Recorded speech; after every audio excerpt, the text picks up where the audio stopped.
बिस्मिल्लाहिर्रहमानिर्रहीम। आज हम पेप्टिक अल्सर के बारे में पढ़ेंगे और जो मेडिसन जो है हम पेप्टिक अल्सर के लिए देते हैं इसके बारे में पढ़ेंगे। ठीक है जी। कल हमने नॉर्मल गैस्ट्रो इंटेस्टिनल डिजीज़ पढ़े थे। आज आते हैं और पढ़ते हैं कि कौन कौन से मेडिसन है जो कि इन डिजीज़ के लिए हम देंगे। अच्छा जी। सो पेप्टिक अल्सर आपको पता है, localise lesion of the mucous membrane of the stomach. Gastric ulcer are duodenum typically extend through the muscularis mucosa. ये मस्कुलरिस म्यूकोजा में आपको पता है यहाँ पर ये सबसे ऊपर जो है, ये वाला जो सबसे ऊपर है ये म्यूकोजा का लेयर है। ठीक है। इसके नीचे जो है फिर सब म्यूकोजा है, ये म्यूकोजा का लेयर हो गया फॉर एग्जांपल। ठीक है। इस तरह ये जो आपको लेयर नज़र आ रहा है ये सब म्यूकोजा है, ये वाला। इसमें ब्लड विजल और ये होते हैं। ये जो बाहर के ये जो लेयर है यहाँ से आपको नज़र आ रहा है ये मस्कुलर मसल्स लेयर है। तो ये जो अल्सर है अंदर मसल्स तक जाते हैं। ठीक है जी। अच्छा, typically extend through the muscularis mucosa तक ये पहुँच जाते हैं। अच्छा, पैथोफिजियोलॉजी आपको पता है कि hydrochloric acid and pepsin destroy gastric and duodenal mucosa. ये स्टमक है फॉर एग्जांपल। ठीक है। ये जो म्यूकोजा का लेयर है यहाँ से, सही है, म्यूकोजा का जो ये लेयर है, अगर HCl जो है और पिप्सिन वो इनको डिस्ट्रॉय करते हैं, तो इसीलिए इनके प्रोटेक्शन के लिए यहाँ पर बाइकार्बोनेट सिक्रेट होते हैं, म्यूकस सिक्रेट होते हैं यहाँ पर, ताकि इनके इफेक्ट को कम करे। Mucus and bicarbonate ion secretion protect mucosa, जो म्यूकस और बाइकार्बोनेट है। प्रोस्टाग्लैंडिन जो prostaglandins protect mucosa by inhibiting acid secretion, increasing mucus and bicarbonate production and by enhancing mucosal blood flow। Prostaglandin इस तरह करता है कि उसके फॉर एग्जांपल ये पेराइटल सेल है, ठीक है, उसके ऊपर प्रोस्टाग्लैंडिन के रिसेप्टर लगे होते हैं PGE। ठीक है। तो इसमें जब प्रोस्टाग्लैंडिन आते हैं अपने रिसेप्टर के साथ अटैच होते हैं तो अंदर जो H है पॉजिटिव, ये सील है बाहर नेगेटिव। ठीक है जी। तो ये HCl बनते हैं ज़्यादा, लेकिन जब प्रोस्टाग्लैंडिन आता है तो इसको इनहिबिट करते हैं तो ज़्यादा HCl फिर नहीं बनता। ये gastric secretion by parietal cell किस तरह जो है सिक्रीशन होता है, ये फॉर एग्जांपल यहाँ पर सबसे पहले ये पेराइटल सेल है, ये जो आपको नज़र आ रहा है ये। ठीक है। सॉरी, यहाँ से ये जो है पेराइटल सेल है सब। ठीक है। यहाँ कार्बन डाइऑक्साइड, ये ब्लड विजल है बाहर, इसके प्लाज्मा जो आपको दिखाया है। ठीक है। ये ब्लड विजल है बाहर, ये सब म्यूकोजा है, ये म्यूकोजा की तरफ आ रहा है। ठीक है। ये पेराइटल सेल है सब, ये फिर ल्यूमिना है स्टमक के। तो आपको पता है ब्लड में यहाँ पर कार्बन डाइऑक्साइड है, तो कार्बन डाइऑक्साइड अंदर आएगा, यहाँ CO2 अंदर वाटर के साथ मिलेगा। जब वाटर के साथ मिलेंगे कार्बन डाइऑक्साइड तो ये H2CO3 बनाएंगे, H2CO3। सही है। H2CO3 जो है ये अनस्टेबल है कंपाउंड, ये डिसोसिएट होगा हाइड्रोजन आयन में। एक हाइड्रोजन यहाँ से हाइड्रोजन आयन में कन्वर्ट होगा और एक हाइड्रोजन CO3 के साथ रहेगा, तो ये HCO3 ये वाला ये बनाएंगे, यानी बाइकार्बोनेट आयन। ठीक है। तो बाइकार्बोनेट आयन वापस ब्लड में जाएगा और इसको कंपेंसेट करने के लिए यहाँ ब्लड में जो क्लोराइड आयन है वो अंदर आएगा पेराइटल सेल में। अंदर आते आते यहाँ पर पैसिव आयन चैनल है, chloride ion channel, passive chloride ion channel, यानी ये ल्यूमिन में पैसिव डिफ्यूजन के साथ आएगा ल्यूमिन में। कौन? क्लोराइड। यहाँ जो हाइड्रोजन बना हुआ था H2CO3 से, ये अब यहाँ पर जो है इस तरह का एक पंप है, इसको हाइड्रोजन और पोटाशियम पंप कहते हैं। सही है। तो ये हाइड्रोजन को बाहर निकालेगा, हाइड्रोजन पोटाशियम ATPase की मदद से, इसलिए हाइड्रोजन पोटाशियम ATPase पंप कहते हैं, क्योंकि बाद में प्रोटॉन पंप इनहिबिटर जो हम कहते हैं, ये प्रोटॉन है असल में हाइड्रोजन। इसको बाहर निकालेगा और बाहर से जो पोटाशियम है वो अंदर लेके आएगा। अब जब ये बाहर जाता है हाइड्रोजन, ये यहाँ पर क्लोराइड ऑलरेडी आया है, तो अब HCl बनेगा। ठीक है जी। तो ये इसका थोड़ा मैकेनिज्म है। अच्छा, HCl and intrinsic factor parietal cell से रिलीज होते हैं स्टमक में, जो पेराइटल सेल है। पेप्सिनोजिन फिर चीप सेल जो है स्टमक में, आपको पता है म्यूकस और बाइकार्बोनेट जो है ये म्यूकस सिक्रेटिंग सेल से निकलते हैं। ये जो है फॉर एग्जांपल पेराइटल सेल है, इसके ऊपर यहाँ पर जो रिसेप्टर लगे होते हैं ये ACH मतलब एसिटाइल कोलिन रिसेप्टर है। जब एसिटाइल कोलिन इस रिसेप्टर के साथ अटैच होगा तो अंदर जो हाइड्रोजन है इस हाइड्रोजन को ये पुश आउट करेंगे बाहर, Cl के साथ अटैच होंगे तो ज़्यादा HCl बनेंगे। इस तरह गैस्ट्रीन जो है यहाँ पर रिसेप्टर है M3, तो गैस्ट्रीन जब यहाँ पर आएंगे अटैच होंगे तो ज़्यादा HCl पैदा होंगे। ठीक है। प्रोस्टाग्लैंडिन रिसेप्टर है पैराइटल सेल के ऊपर, PGE प्रोस्टाग्लैंडिन ई रिसेप्टर, उसका काम है इनहिबिशन ऑफ HCl को इनहिबिट करता है प्रोस्टाग्लैंडिन। ठीक है। और बहुत इंपॉर्टेंट जो रिसेप्टर है H2 हिस्टामिन, ये एक हिस्टामिन रिसेप्टर है फॉर एग्जांपल। तो हिस्टामिन जब आते हैं इस रिसेप्टर के साथ अटैच होते हैं तो अंदर H जो है इसको पुश आउट करेंगे सेल से ज़्यादा, तो बाहर क्लोराइड के साथ मिलेंगे तो ज़्यादा HCl बनेंगे। सही है। तो इसलिए हम प्रोटॉन पंप जो है जैसे मैंने आपको बताया यहाँ पर, या तो हम प्रोटॉन पंप को ब्लॉक करेंगे या H2 रिसेप्टर को ब्लॉक करेंगे या एसिटाइल कोलिन को ब्लॉक करेंगे या प्रोस्टाग्लैंडिन को एक्टिवेट करेंगे और एगोनिस्ट देंगे, तो तब हमारे पास HCl जो है वो कम बनेंगे। ठीक है। अच्छा जी, regulation of gastric secretion, parietal cell secrete acid in response to histamine, यानी हिस्टामिन जब पैराइटल सेल के ऊपर आता है तो ज़्यादा HCl बाहर प्रोड्यूस होगा जब हिस्टामिन ज़्यादा अटैच होंगे अपने रिसेप्टर के साथ। ठीक है। H2 रिसेप्टर जो है इसको H2 रिसेप्टर है। अच्छा, गैस्ट्रीन जो है CCK2 रिसेप्टर जो है, ठीक है, सिस्टोकाइनिन जो इसका रिसेप्टर है ये यहाँ पर गैस्ट्रीन, क्योंकि बाद में एरिसन-ज़ोलिंजर सिंड्रोम आप पढ़ेंगे, तो गैस्ट्रीन जब यहाँ पर आता है तो ज़्यादा HCl बनते हैं। सही है।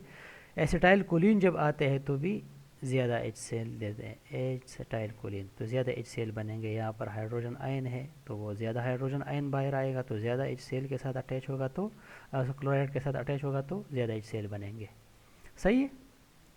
एक है प्रोटॉन पंप एटीपेज जो है, यानी यहाँ पर जैसे मैंने आपको बताया पिछले स्लाइड में कि हाइड्रोजन को बाहर निकालेगा ल्यूमन में, पोटाशियम को अंदर लेगा, तो जितना हाइड्रोजन बाहर जाएंगे तो इतना क्लोराइड के साथ अटैच होंगे। सही है।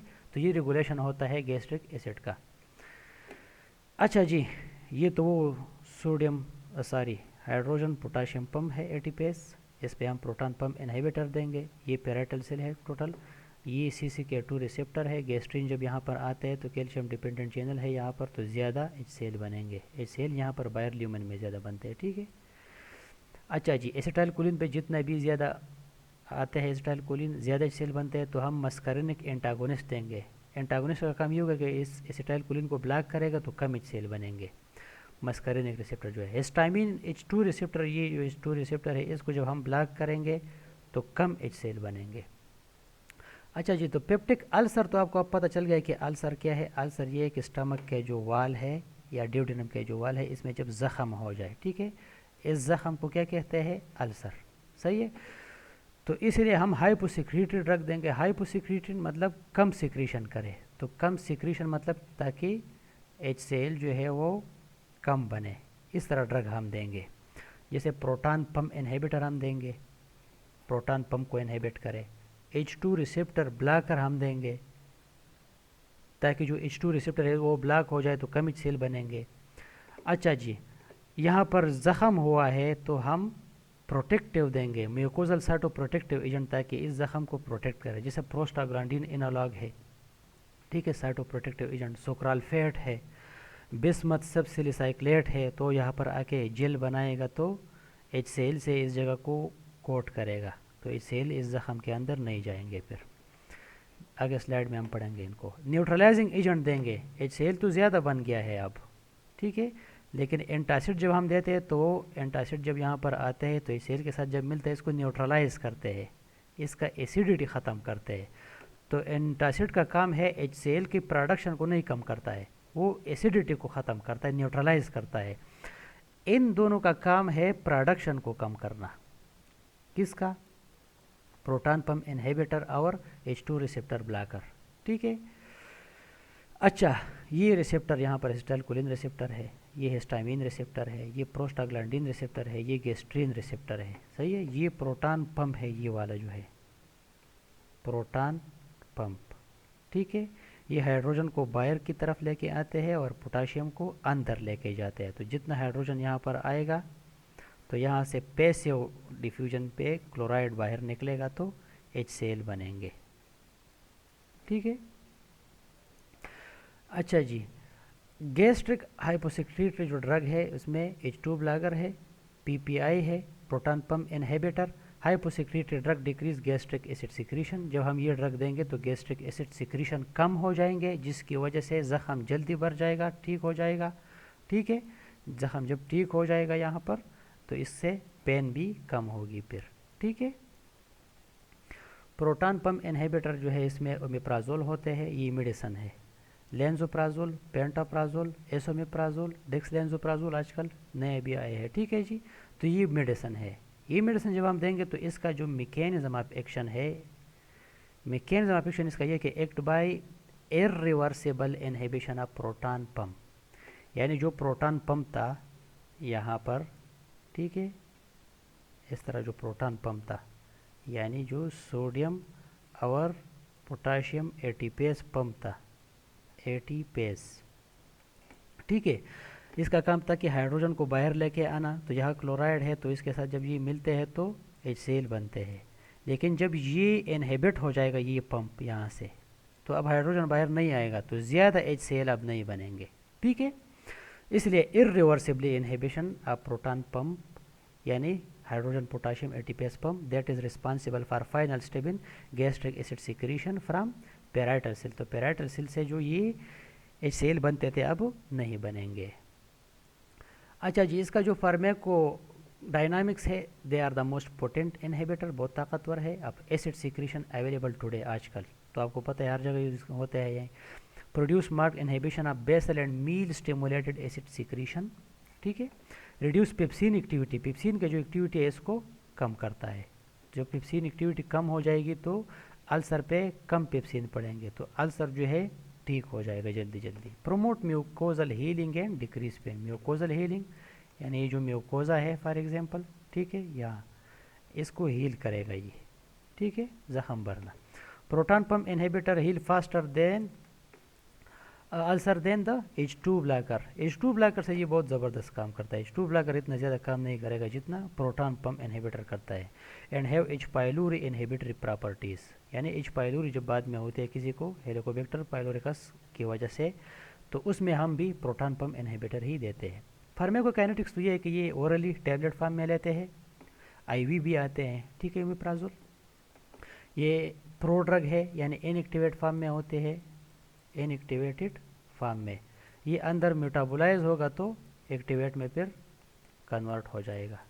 ठीक है, अच्छा, rapidly absorb from intestine, activated in acidic medium of parietal cell canaliculi. Acidic medium इसके लिए चाहिए, ये बात याद रखें, एसिडिक मीडियम, क्योंकि न्यूट्रल मीडियम में ये इनएक्टिवेट होगा, ये बात याद रखें।